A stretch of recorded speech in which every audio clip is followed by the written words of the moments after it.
Okay, we start with electronics. I have a table in my board. We can divide materials into four types. Any material we can divide into four types. We will first start with insulators. Insulators don't conduct electricity. Then we have conductors, the basic two groups, conductors and insulators. And these two we are familiar with. And then we have something in between, that is the semiconductors, right? So if you look at it from your periodic table, the left side of the periodic table are metals, and the right side of the periodic tables are insulators.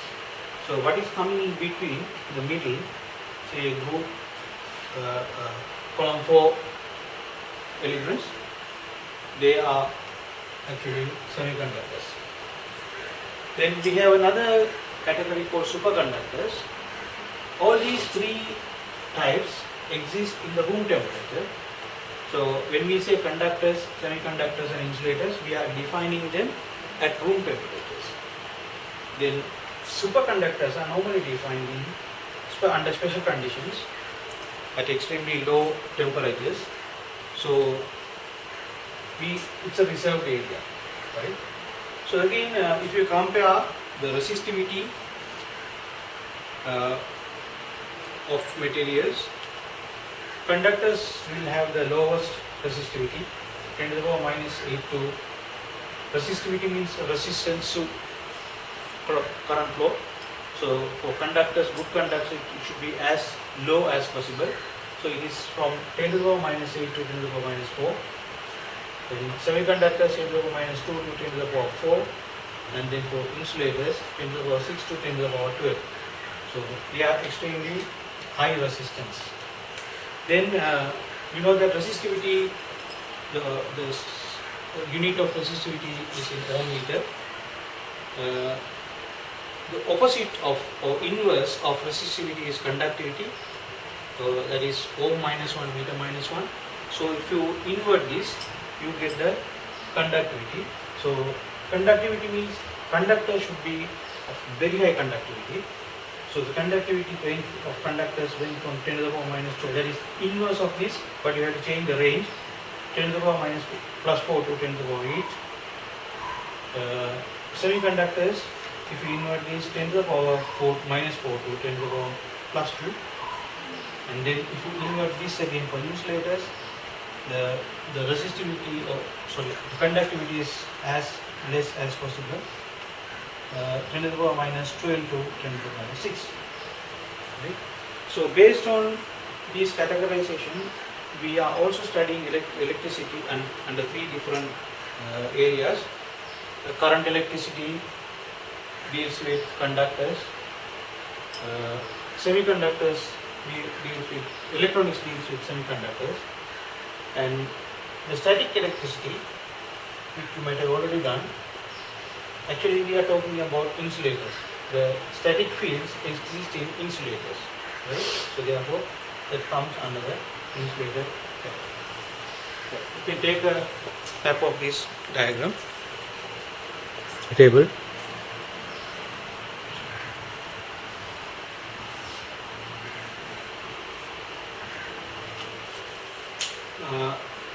The semiconductors again.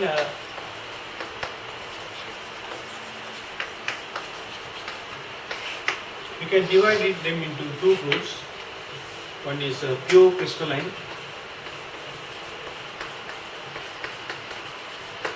and other one is composite.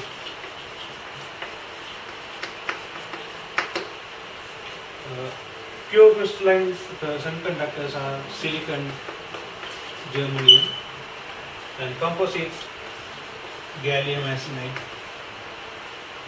But we will be mostly concentrating on silicon and germanium, mostly silicon.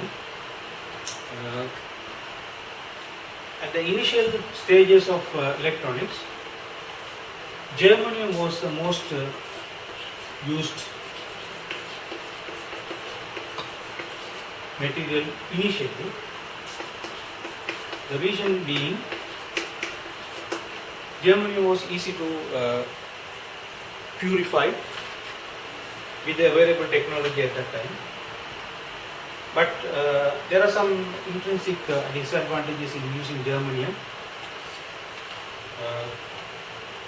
So they eventually went to silicon. Silicon, mostly used nowadays.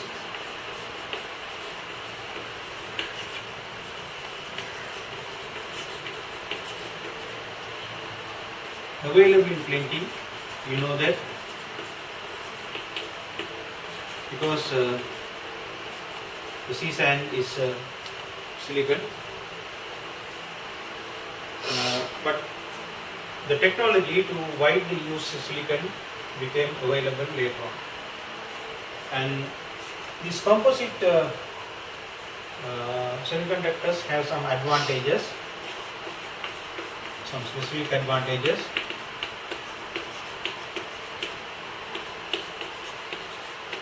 But they are not as freely available in as silicon, so they have only specific applications also. Right? So mostly we will be concentrating on silicon.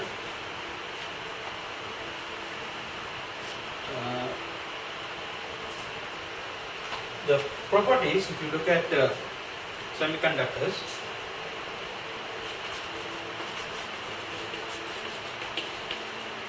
okay, we will erase this one. Take a snap.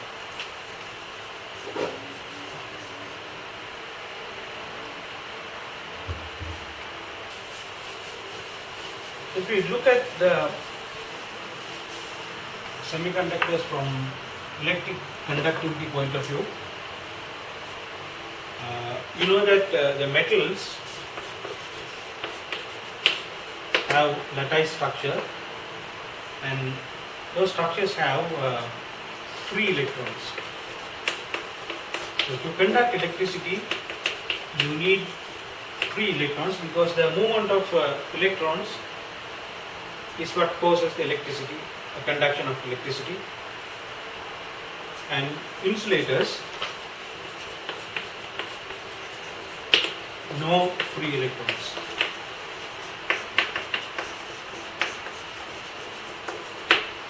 So for semiconductors,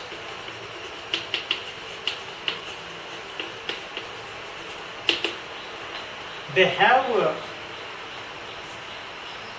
electrons in their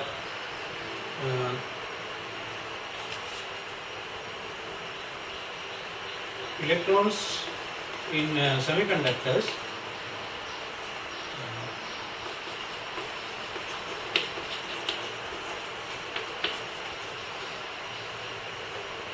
are less tightly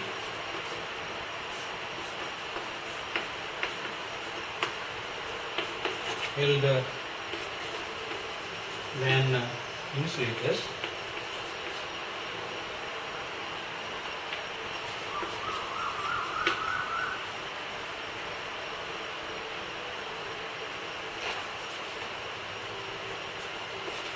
But more tightly held than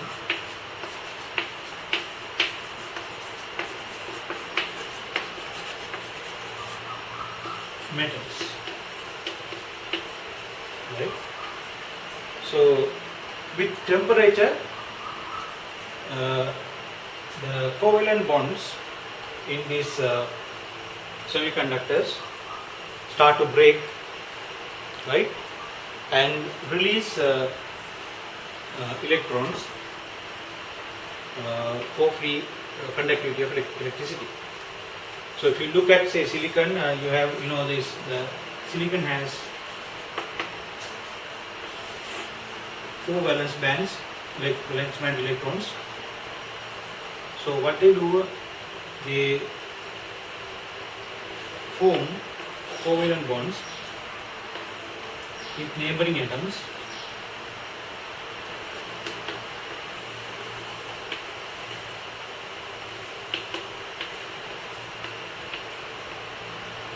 right, like this.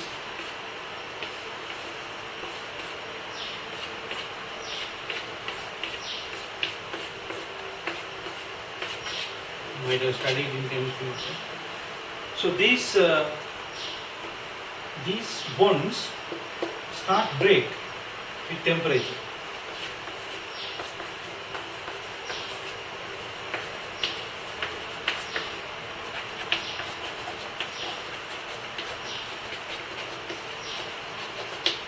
So when these bonds break, these electrons are free to move. Otherwise they are tightly held, but not as tightly as insulators, but more tightly than the conductors. So when temperature increases and these electrons are free to move, they start conducting. So the conductivity increases with the temperature, right? This happens for silicon and germanium. They have some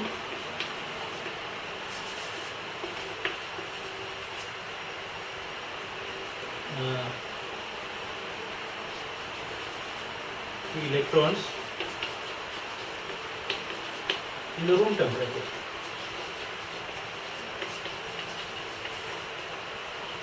Now that is what is important, because now temperature means you can't heat it. It should be somewhat available in the room temperature. So in the room temperature, silicon and germanium display some covalent bonds breaking, and then free electrons become available. Right? Take a snap.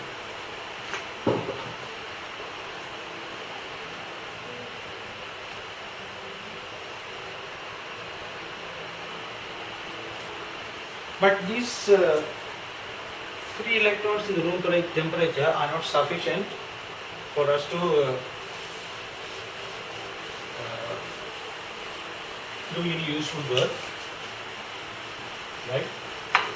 So we may have to modify this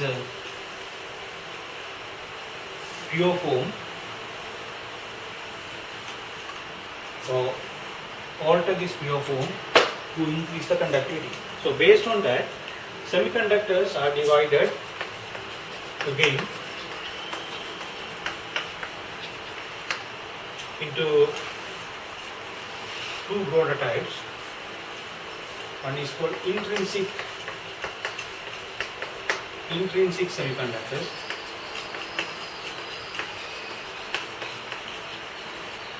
and other one is extrinsic semiconductors.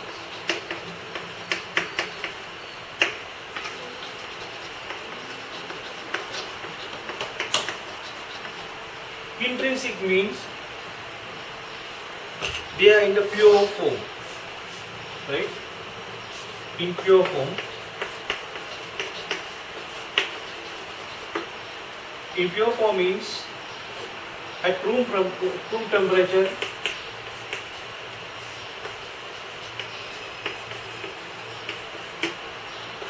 some free electrons are available. So how it happens, as I said before, silicon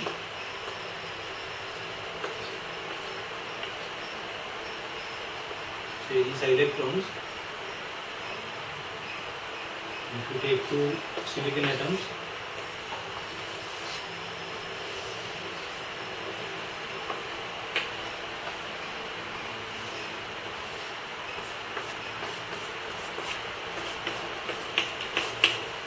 when this bond breaks, say these electrons can escape, and when electron escapes, there is a vacuum or void created here, that is called a hole, right? Void created by electron is called a hole. Hole is basically a vacancy of electron.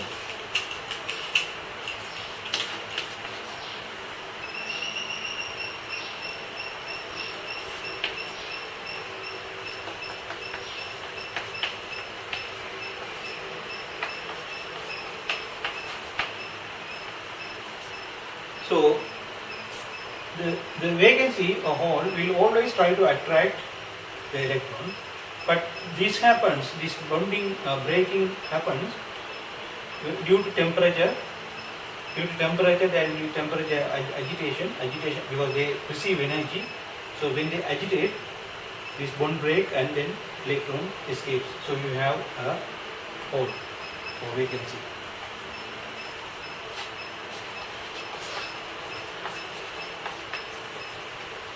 Right. So the only possible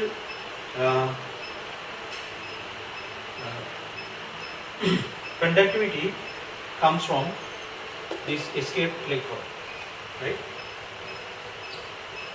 In extrinsic semiconductors, we add impurities. Impurities are added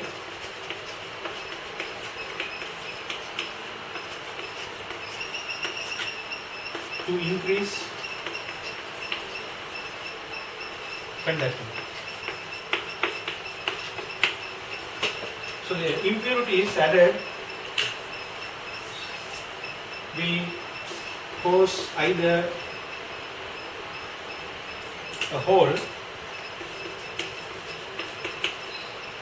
creates holes for electrons that enable, we will look at it in detail,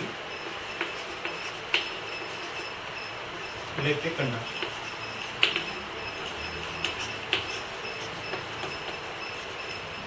The process of adding impurities means some other metals or elements added to the structure of semiconductor. So this process of adding impurity is called doping.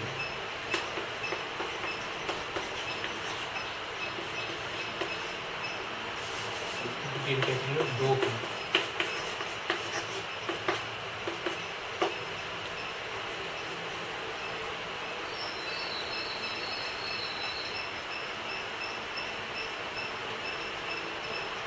So the doping will improve or increase conductivity by about 1000 times.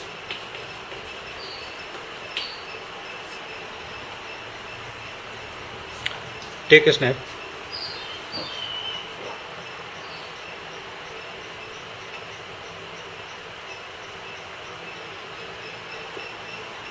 Hello?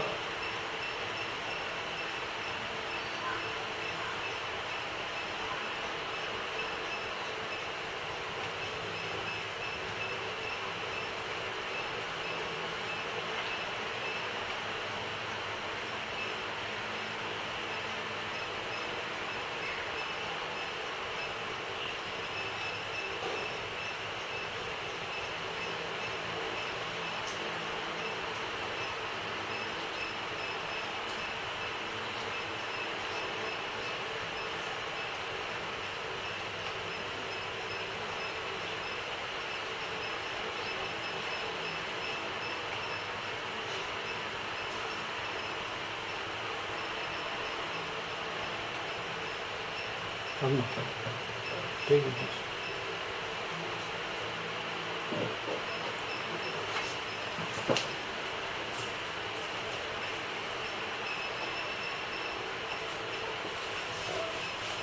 So by adding or doping with other materials, we can improve the conductivity of semiconductors.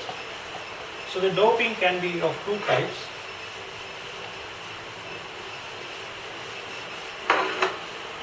Two types of doping.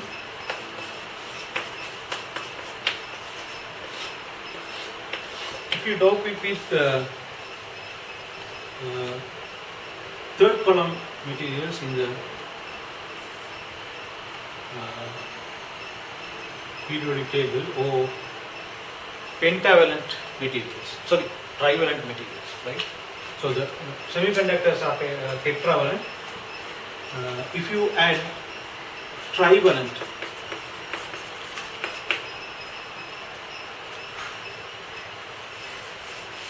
let's say dope with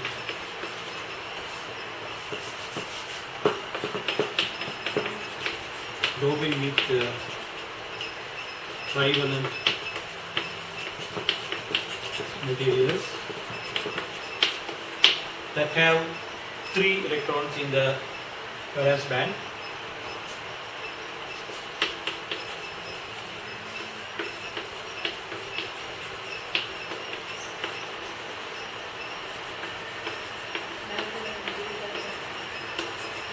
Or you can dope with pentavalent materials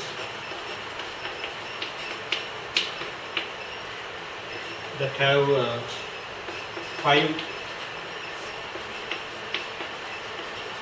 electrons in the valence band.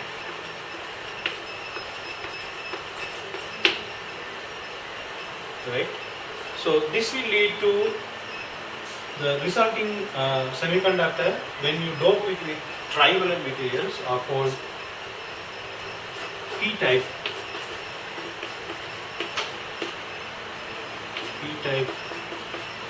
semiconductors.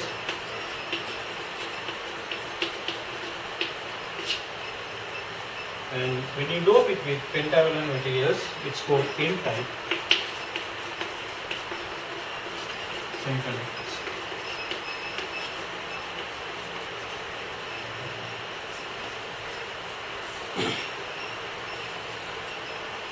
So the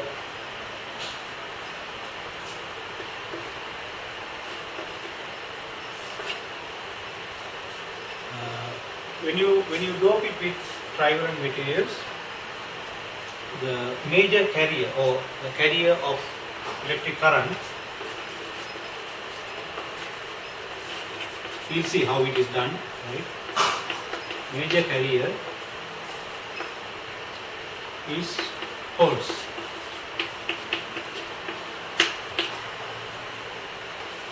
Right?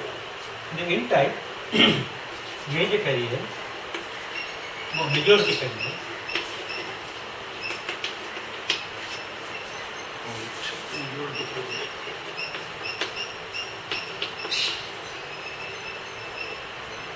are electrons.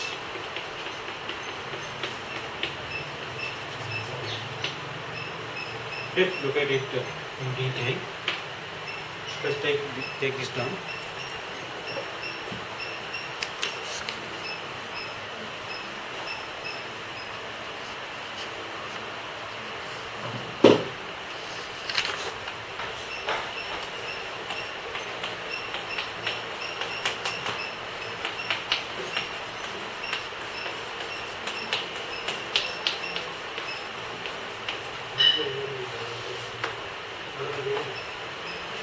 So when silicon is silicon is doped with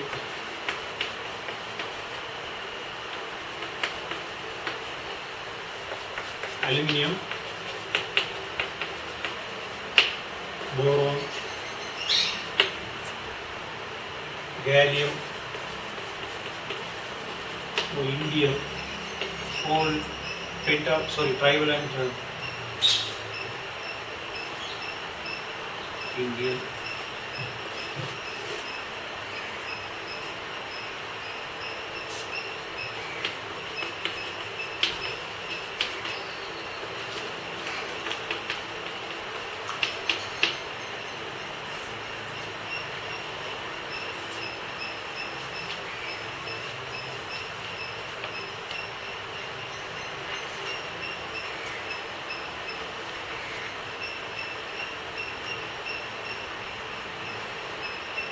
So the resulting structure, for example, we can draw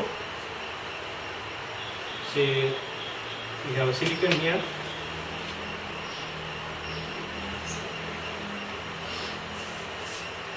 then a boron which has only 3 electrons, the valence band, and we can say a hole or vacancy here.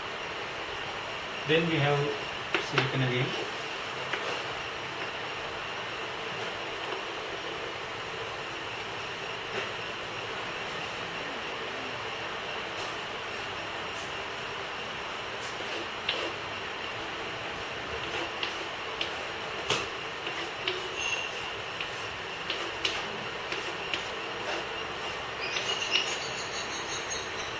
And it will be, the structure will be formed like this, and it will be on either direction. Now what happens is, when you apply an external voltage, right, or electric field,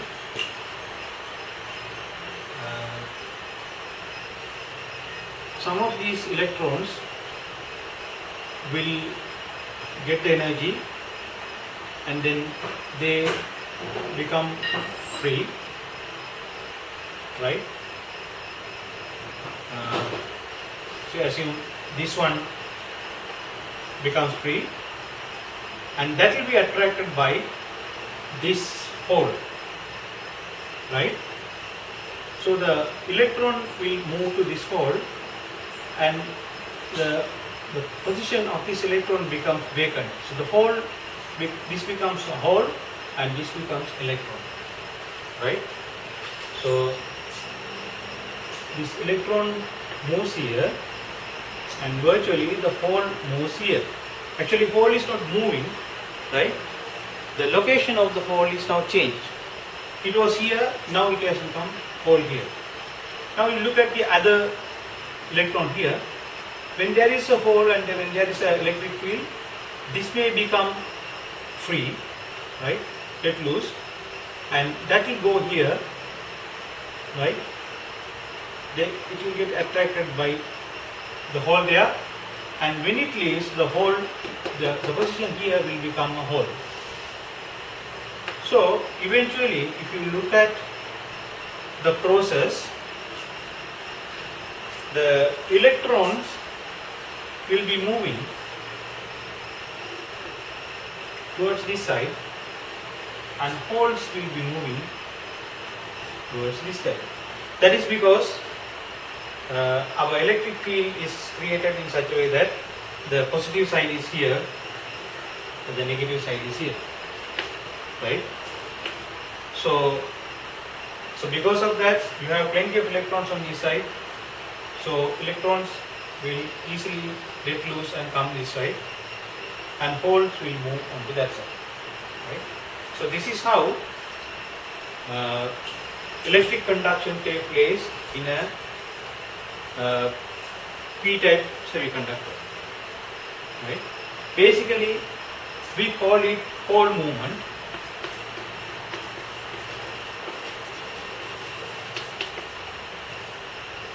Although we say it's hole movement, actually what is moving is not holes but electrons, but eventually it looks like holes are moving, right? So to differentiate with p-type materials with n-type, we say the electric conduction takes place because of hole movement here, right? So that is the basic idea.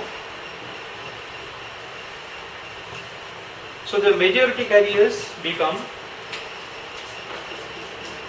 majority carriers means because of the doping,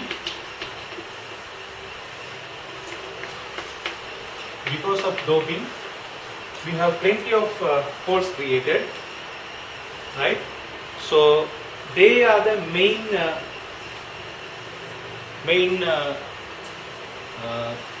carriers of electricity.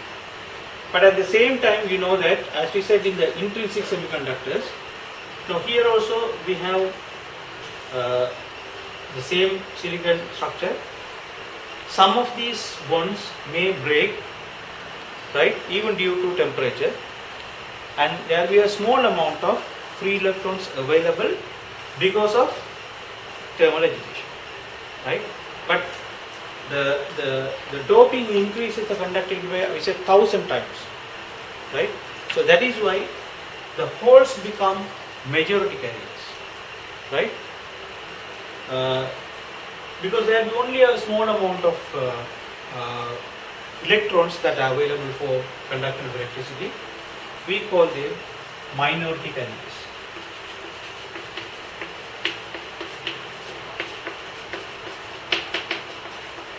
So the minority carriers are electrons.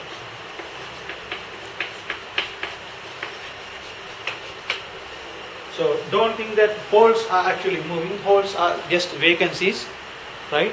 Voids created by lack of electrons. But under electric field, the holes getting replaced by subsequent electrons means virtually it looks like the hole is moving towards the negative polarity. But actually this is created by electron movements. But we wanted to differentiate this with the N-type materials, right? So we call it pole movement. Electricity is created by pole movement. So we can describe this with a small diagram.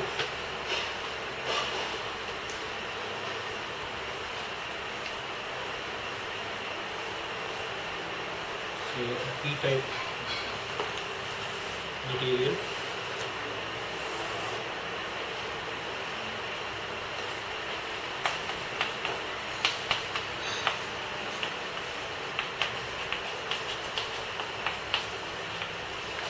The majority carriers are holes,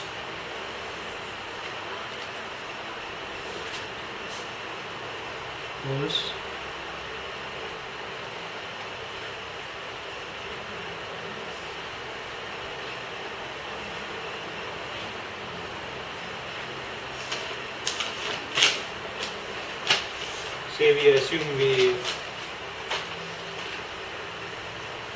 give an external electric field to the battery.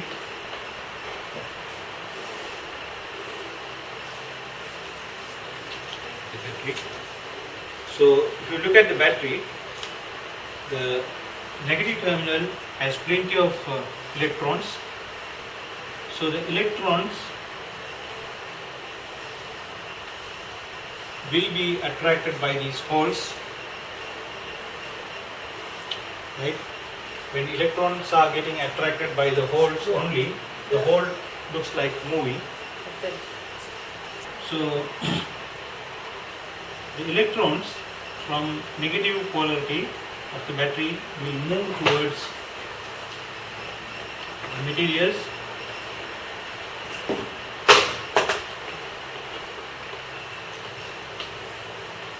because the material has plenty of holes that attracts the electrons. So when electrons get attracted and fills the holes, the hole, as I said, hole starts moving that direction. So hole will appear to move towards the negative polarity of the battery.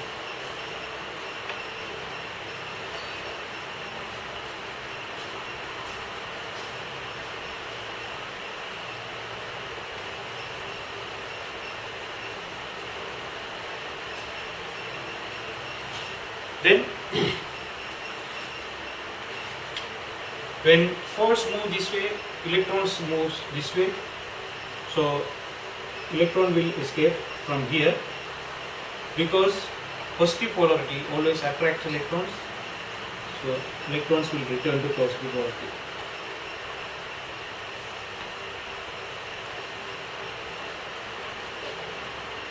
So this is how this is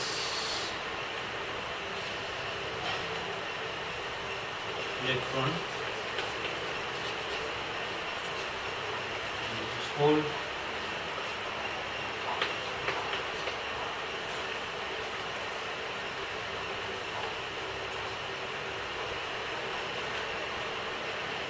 so this is how electric conduction takes place in a p-type semiconductor. So you can copy this down.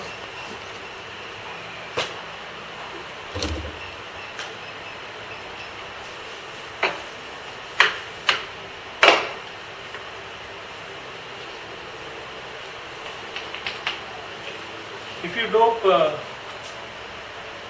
silicon with pental atoms, say phosphorus,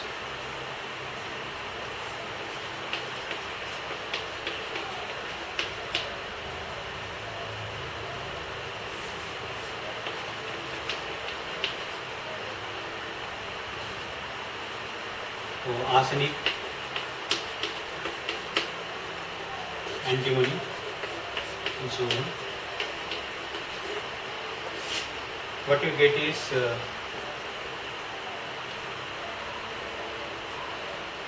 because they have 5 electrons in the valence band, the structure form will be like this. Say phosphorus. You have 1 more electrons freely available.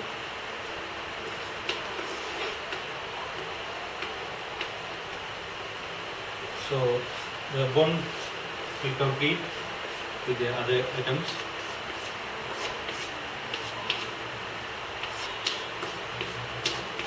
And you have free electrons now.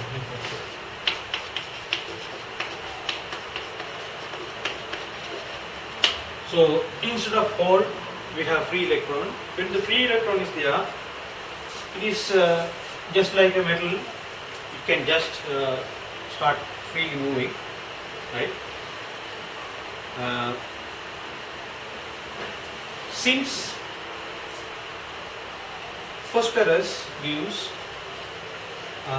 free electron to the structure, this is called a donor atom.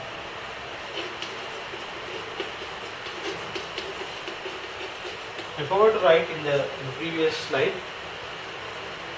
since the boron that we use has a vacancy for electron, and it is always try to attract that vacancy, try to attract electron from outside. That atom is called acceptor atom, right? So this is donor atom. In the p type, the trivalent atom is called acceptor atom.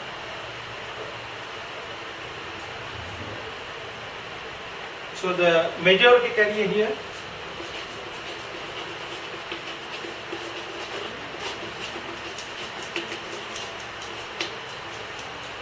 is electron.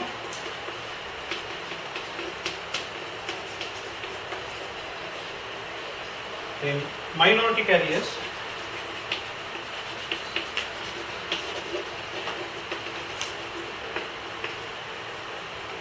because other bonds can break, and that will give holes and electrons. When the bond break, you get holes and electrons. So the electron will get added to the majority carrier, but hole will remain as a minority carrier, right? So hole is the minority carrier.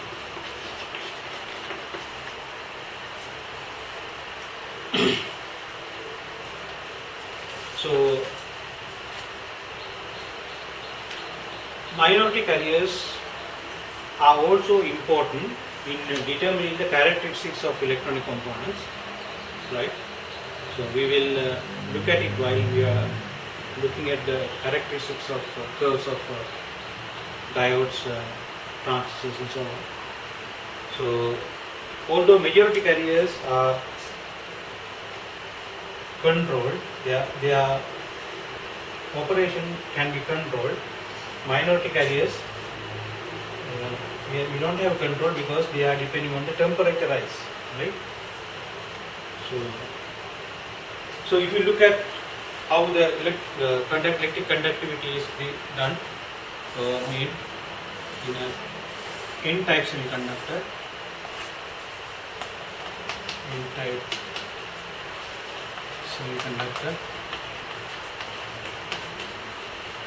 So we have only electrons and they are free to move. Right?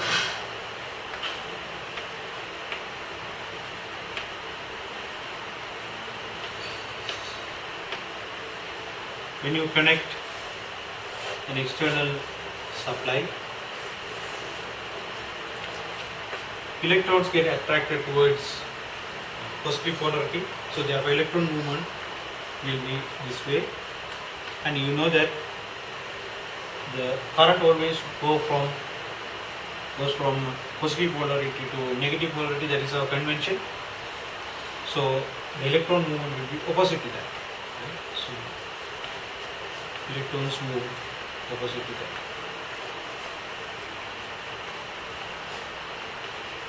In the external circuit also, electrons move this way.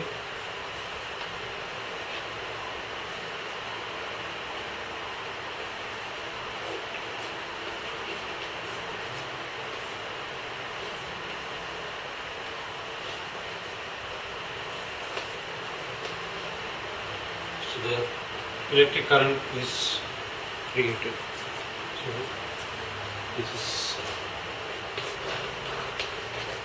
free.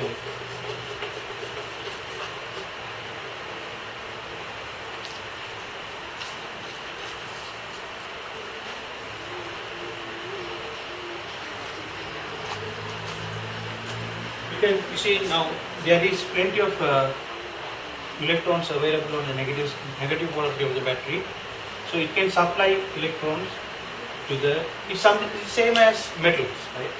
Metals also have free electrons. So when there is free electrons, it can plenty of electrons it can supply. And at the same time, the positive polarity always attracts electrons, right? So it will try to pull electrons from the structure, because this has free electrons. So the free electrons will be pulled by the positive polarity, right? So when they are pulled, there will be vacancy or demand for electrons. So they have the negative polarity has enough electrons, so that will be pulled towards material. So it will keep on circulating. So you can imagine something like, say, positive polarity pulls the electrons from this side. So whatever the electrons that is pulled by the positive polarity is supplied by the negative polarity. So electrons are moving anti-clockwise. We consider the electricity is moving clockwise. That is the convention.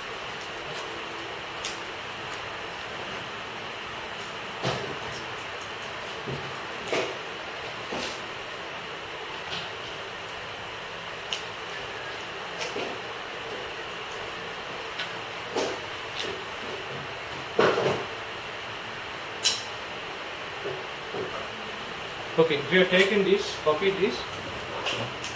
Now with N-type or P-type material, we can't do anything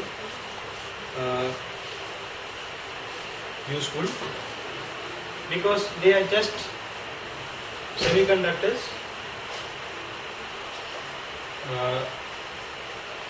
that have been modified to increase the conductivity. So it is something like a conducting material, so it won't do much of useful thing for us. So we have to see how we can, now in electronics, the whole purpose of electronics is to control some process, right? So to get a control, we need to bring these p-type, n-type materials together to form a p-n junction. P-n junction. That means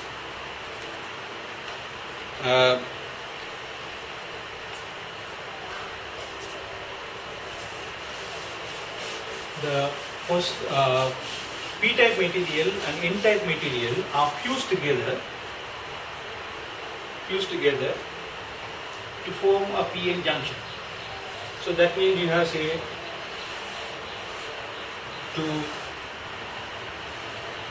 a p-type and n-type.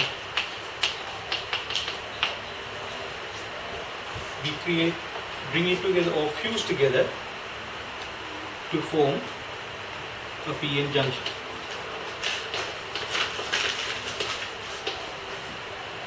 Now, depending on the number of p-n junctions,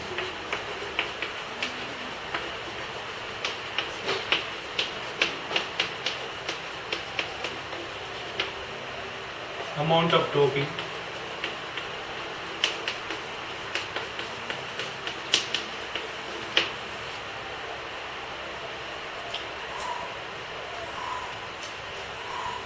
their dimensions,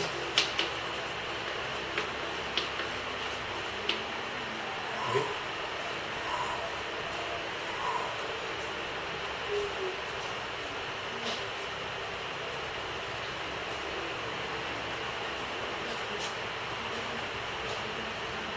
We would say relative to each other, right? Relative amount of doping. That means whether this is high dope or this is less dope or something like that, right? So we can create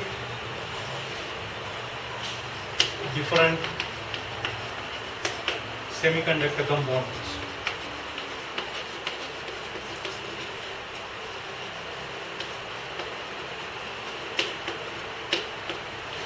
Right? Such as diodes, transistors, thyristors,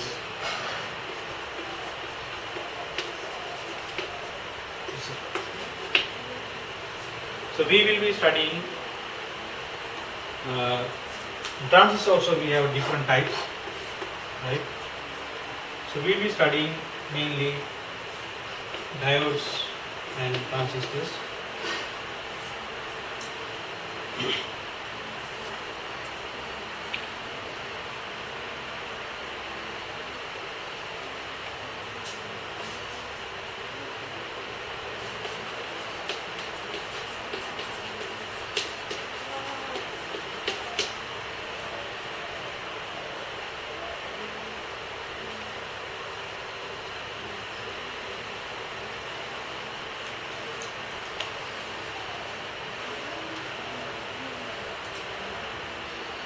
So let's you just copy this and we will again see how what happens when you fuse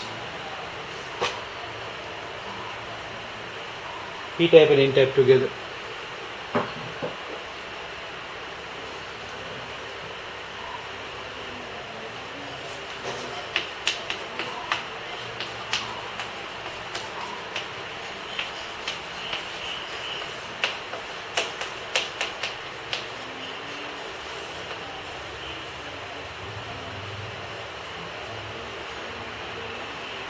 So we have a p-type material and an n-type material. So this has electrons, 3 electrons.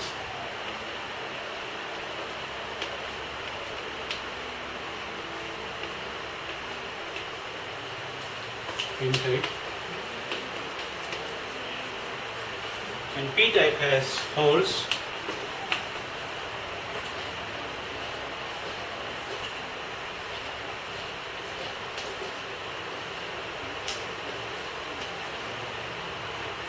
when you bond these two together,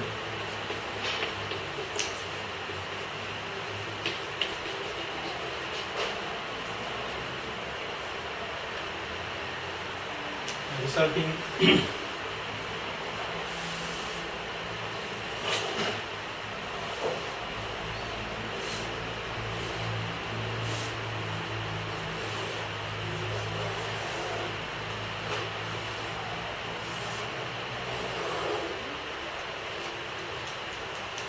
we have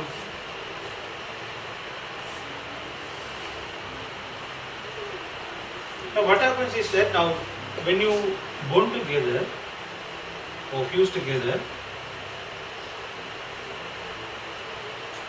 this side you have a vacancy or hole, right? But you have to keep in mind that before bonding, this is p-type. This can freely conduct electricity, right? Now because it has holes, the hole movement creates electricity here, and it is n-type. It has plenty of electrons to conduct electricity. So electron movements create electricity there. Now we bond these together or fused it together. This because of this proximity, these electrons will try to diffuse into p-type, right? So when it diffuses, this atom is going to lose. You know that, say this is a structure, the p-type material, the extra electron. There's an extra electron outside the bond, but when it loses this electron, that atom becomes a ion, positive ion, because once it loses electron, it becomes a positive ion. Now this hole in boron or something, trivalent material, when it accepts this electron, it's true that the hole is filled, right? The void is filled, but it has accepted a electron. So by accepting electron, it has become a negative ion. So what happens ultimately is that, so at the element, what you get is a negative ion, right? So it might say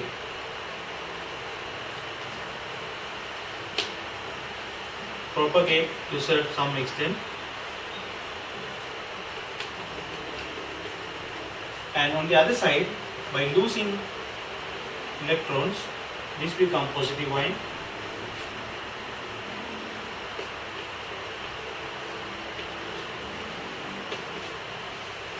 and the remaining electrons.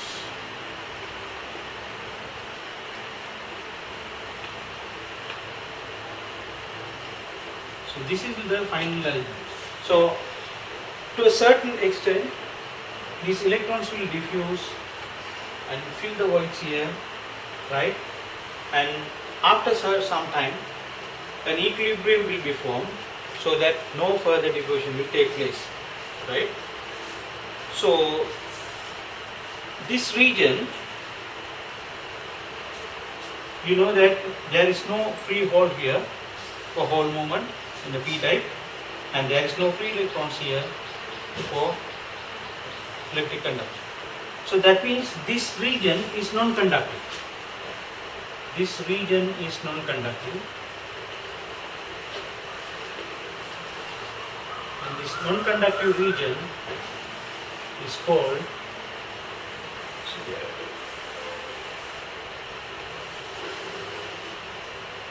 a depletion region. So this region is called depletion region. So the depletion region doesn't have any conducting carriers, so it will block electric current. So you can see as a single piece here, although we have holes here and although we have electrons here, the middle bonded part has a depletion region. That depletion region will not allow you to pass electricity now, right? So there is no free electrons or holes. Another important thing is, so if you look at, right, if you look at this depletion region, it has a, right, it has a electric field created because the positive ion is on this side, negative ion on this side. Therefore, electric potential would have been created here, here also. So if you look at the profile of this electric field, it will be something like this.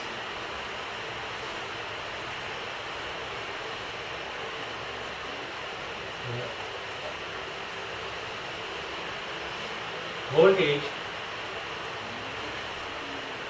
and the point here there is no voltage, but there will be a potential here and there will be potential here, right? So the effective voltage, now beyond that it is constant. Right? This voltage is called a barrier potential.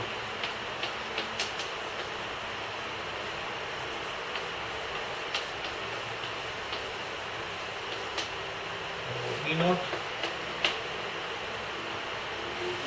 barrier potential.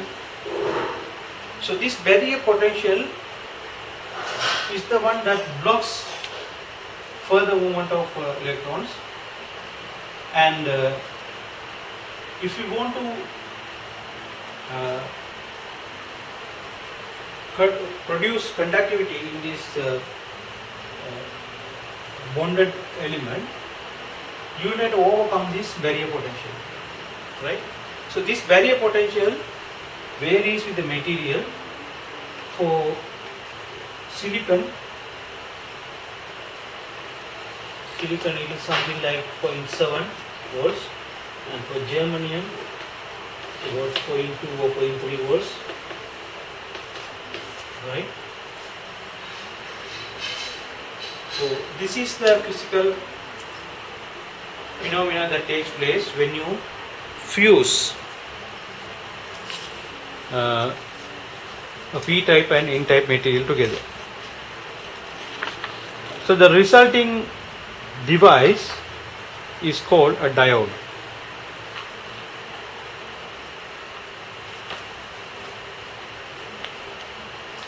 So when there is only one single p-n junction, the device is called a diode.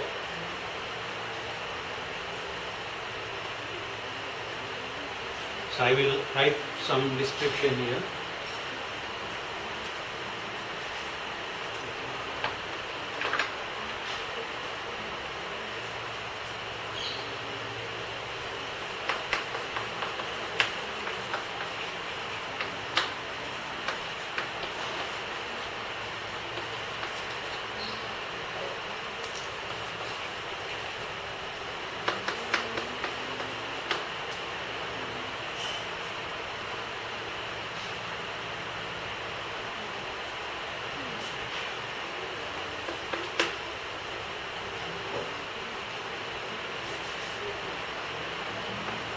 So this diffusion will create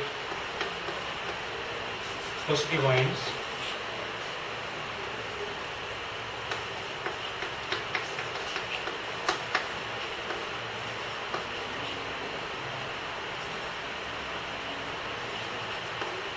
In positive ions in n-type, negative ions in p-type,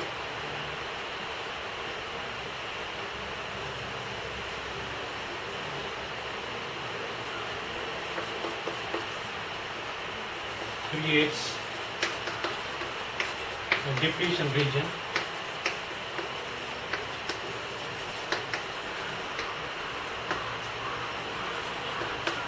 With no carriers.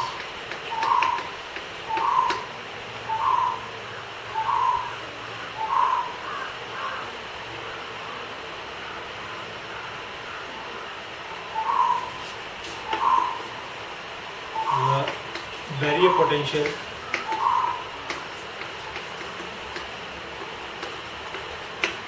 is created in the depletion region.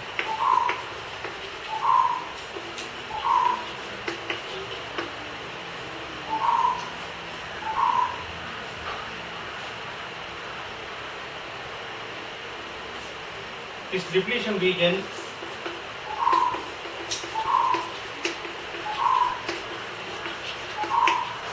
will be in the range of say 10 to the power minus 3 millimeter. It is something in the range of micrometer.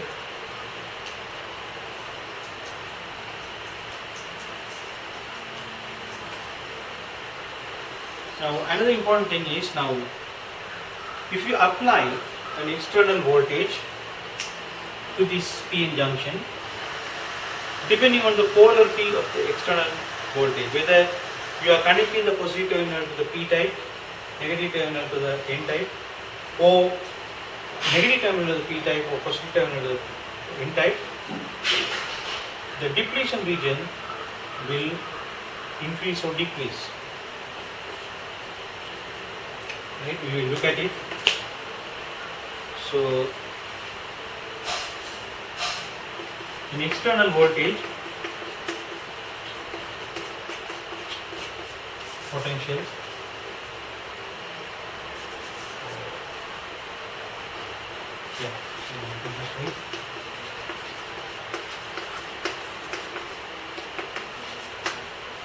depending on the polarity,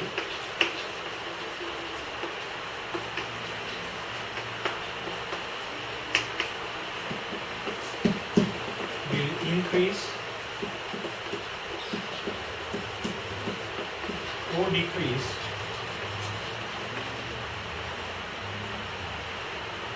depletion region, the thickness of the depletion region. We will look at it in detail.